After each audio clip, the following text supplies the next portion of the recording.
جمعہ کے دن عربی خطبہ ہو تو اس کے احکام لوگوں کو معلوم ہونا چاہیے کہ اس کا سننا واجب ہے، چاہے آپ دور بیٹھے ہوں یا نزدیک یا اوپر کی منزل میں ہوں۔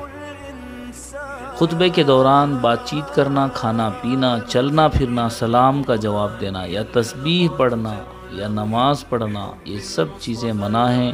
یہاں تک کہ رسول اللہ صلی اللہ علیہ وسلم پر درود کی اگر آیت بھی آئے تو اس کا حکم یہ ہے کہ دل ہی دل میں درود پڑھ لیں، زبان سے نہ کہیں۔ چاہے عیدین کا خطبہ ہو یا جمعہ کا خطبہ ہو، لوگوں پر واجب ہے کہ اس کو سنیں۔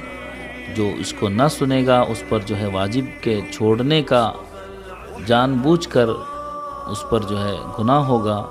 ہاں، اگر کوئی آدمی جمعہ کے خطبے کے بعد آیا، یعنی اس نے سنا نہیں ہے، تو اس کے ذمے جمعہ کا خطبہ تو ساقط ہو جائے گا، سننا ضروری نہیں ہے، یعنی کہ جمعہ کا خطبہ ہونا شرط ہے۔